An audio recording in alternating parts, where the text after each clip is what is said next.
Bonjour à toutes et à tous, voici le dialogue littéraire du mois de novembre.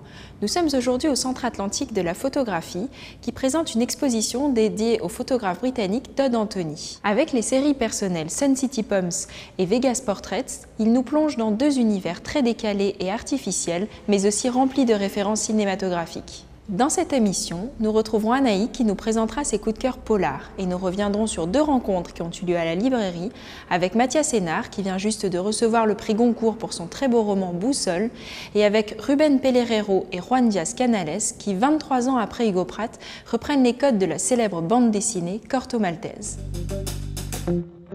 Mathias Hénard vient tout juste de recevoir le très prisé prix Goncourt pour Boussole. Nous avons eu le plaisir de le recevoir à la librairie. Cette fois-ci, Mathias Hénard s'épanouit dans une magnifique déclaration d'amour à l'Orient. Suivant le cours d'une nuit d'insomnie, Boussole est un roman mélancolique et enveloppant qui fouille la mémoire de siècles de dialogues et d'influences artistiques entre l'Orient et l'Occident pour penser les plaies du présent. Cet ouvrage est le témoignage d'une rencontre déterminante, de métissage profond et d'infernale folie. L'inventaire amoureux de l'incroyable apport de l'Orient à la culture et à l'identité occidentale. Retrouvons tout de suite Mathias Hénard au micro de Laurence. Bien, Mathias Hénard, bonjour et bienvenue à la librairie Dialogue. Alors, vous venez aujourd'hui nous présenter Boussole, un merveilleux livre qui vient de paraître aux éditions Actes Sud. Alors, il s'agit d'un roman fleuve qui nous narre la longue nuit d'insomnie de Franz Ritter, un musicologue spécialiste des influences de l'Orient sur la musique européenne. Alors, en cherchant le sommeil, il va dériver entre songes et souvenirs, revisiter sa vie et ses nombreux séjours en Orient, tout en s'interrogeant sur la notion d'altérité, sur les liens multiséculaires entre l'Orient et l'Occident, et en revenant sur son amour profond pour l'insaisissable Sarah. Alors avant tout, est-ce que vous pourriez nous dire quelques mots de la naissance de ce livre et de ce qui, pour vous, a été à son origine? En fait, ça fait déjà quelques années que je réfléchis à ce livre, peut-être même une dizaine d'années, et j'avais le projet un peu double, une fois d'écrire à la fois un grand roman d'amour, ce que je n'avais pas fait jusque-là, et aussi de revenir sur la longue histoire du partage culturel, scientifique, artistique entre l'Est et l'Ouest. Et donc petit à petit, les éléments de référence, donc tous ces personnages, auteurs, voyageurs, artistes, musiciens, se sont intégrés comme des éléments de ce qu'on pourrait appeler une espèce d'érotique du savoir, où comme on construirait une grande promenade amoureuse, un peu comme dans Les Mille et Une Nuits, tous les contes s'enchâssent les uns dans les autres autour du récit de Scheherazade. Dans Boussole, tout démarre à Vienne, ville dont on a dit qu'elle était la porte de l'Orient. Alors est-ce précisément ce que vous vouliez faire dans ce roman, être à la porte de l'Orient et l'Occident, qui peut être autant une frontière qu'un passage? L'expression est de Hugo von Hofmannsthal, et date du début du XXe siècle.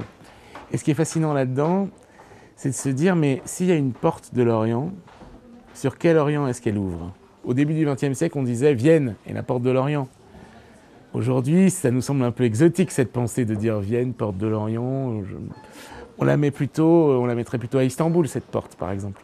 Et moi, ce qui m'intéresse, c'est justement de voir à quel point cette frontière, même si elle a toujours existé, elle est mobile. Elle se déplace dans le temps, dans l'espace, et on peut l'interroger. C'est-à-dire qu'on peut voir, justement, qu'elle aussi, elle a une épaisseur, et qu'il y a toujours des zones de transition, des zones de passage, et que cette fameuse porte de l'Orient a été beaucoup empruntée dans un sens et comme dans l'autre. Puis Boussole, c'est aussi le roman d'une grande histoire d'amour, celui de Franz pour Sarah, un amour fort et puissant, mais constamment impossible ou empêché. Est-ce aussi cette immense question de l'amour et de l'impossibilité de la fusion entre soi et l'autre qui vous a guidé dans l'écriture de ce livre? Oui, bien sûr, l'amour, c'est aussi l'amour réel, disons entre Franz et Sarah dans le livre, c'est la passion amoureuse. C'est aussi une métaphore de quelque chose, une représentation en tout cas de quelque chose d'au moins aussi puissant qui peut être par exemple l'amour mystique. Une des références, c'était les grandes histoires d'amour médiévales justement, qui sont par exemple pour nous Tristan et Iseult, en Iran Vis et Ramin par exemple, ou Khosrow et Shirin, Majnoun le fou de Leïla. Et puis les histoires des troubadours, un amour madrigalesque, un amour qui est à la fois dans une certaine forme de pureté, mais en même temps dans un côté aussi très très charnel. C'est un amour à la fois toujours empêché, toujours repoussé, mais qui parvient quand même à se réaliser dans certains moments clés de ces récits.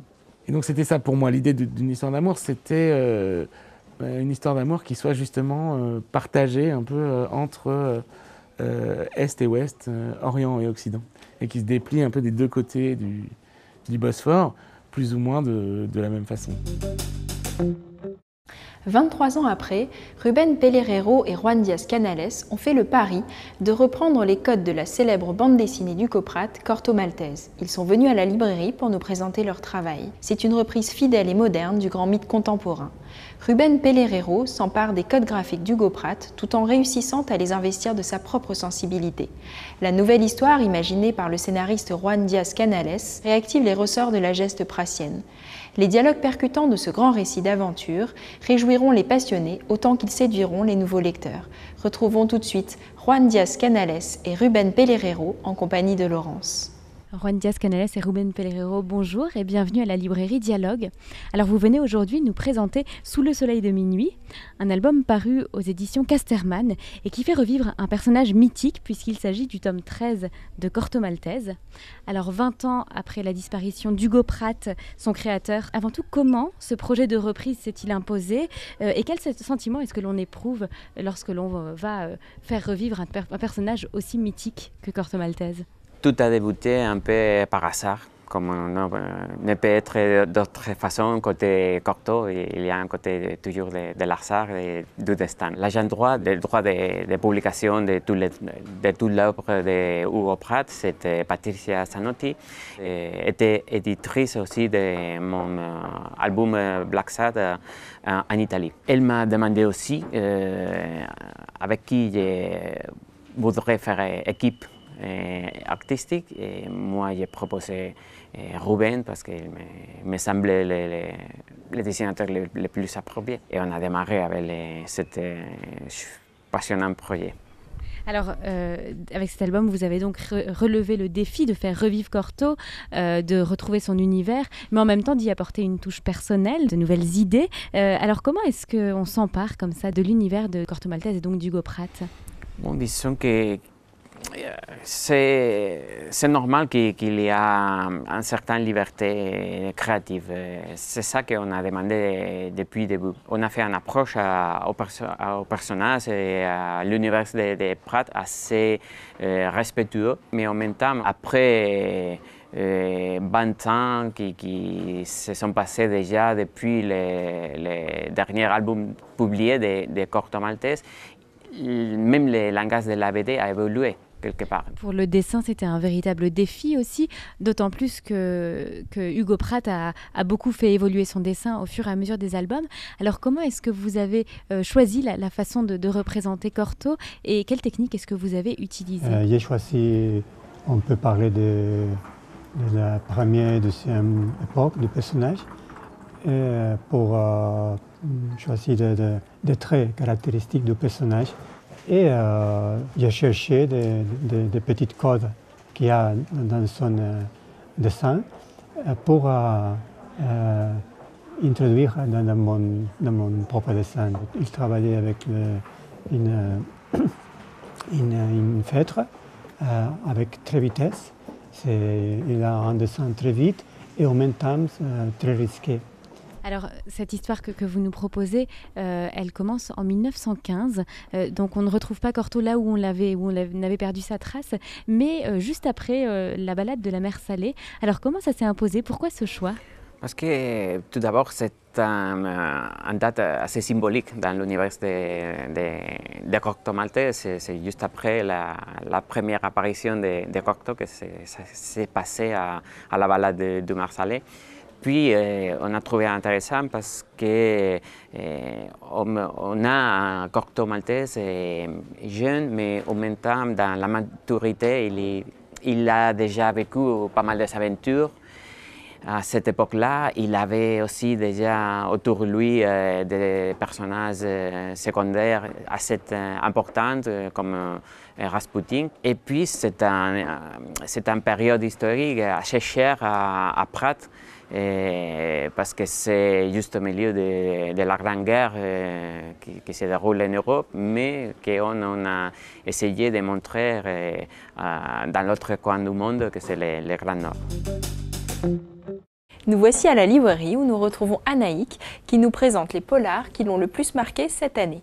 Bonjour Anaïk. Bonjour Marion. Donc le premier roman que tu as choisi de nous présenter est un polar d'un auteur français. Exactement. Alors j'aurais pu vous parler des Assassins d'Ellory ou de Steamboat de Craig Johnson, mais j'ai décidé de sélectionner plutôt des auteurs dont on a moins parlé cette année, comme Henri Lovenbruck, avec Nous rêvions juste de liberté chez Flammarion. Henri Lovenbruck est un prodige de la littérature, à l'aise dans tous les genres, que ce soit roman d'espionnage, polar historique, en passant par le fantastique. Nous rêvions juste de liberté est un roman initiatique, un roman d'aventure, c'est inoubliable. Il s'agit d'enfants qui sont un peu livrés à eux-mêmes, qui grandissent ensemble, se découvrent la même passion pour les motos, la liberté, et qui se font la promesse de ne jamais se séparer, mais que leur réserve l'avenir. Le deuxième roman que tu as choisi de nous présenter est un polar d'une jeune américaine. Il est difficile de rester indifférent à Jax Miller, qui est une jeune américaine, ex-junkie, qui fait une entrée remarquée dans le paysage du roman très noir cette année. Alors, son héroïne, Freedom Oliver, se cache depuis 18 ans sous la protection du FBI. Elle pense avoir mis ses enfants en sécurité auprès d'une famille honnête. Mais tout est remis en question lorsque Rebecca, sa fille, disparaît. Freedom n'aura d'autre choix que de réaffronter son passé pour essayer de retrouver cet enfant qu'elle n'a pas connu. Les Infâmes est un roman écrit avec rage parce que Freedom, la narratrice, en a à revendre. C'est un roman dont on va, je pense, beaucoup parler à l'avenir. Et le dernier roman que tu nous présentes est un roman d'une auteure danoise. Exactement. Alors, voici une intrigue plus classique qui nous vient tout droit de Copenhague. Alors, le graphique de l'hirondelle de Sissel-Jo Gazan. Un scientifique danois est retrouvé mort dans son bureau alors qu'il était sur le point de prouver que des milliers de petites filles africaines ont succombé à un vaccin contre la rubéole. Marie, l'assistante du professeur, ainsi que le commissaire Soren Marogueux, enquêtent conjointement sur cette affaire et vont douter rapidement de la thèse du suicide.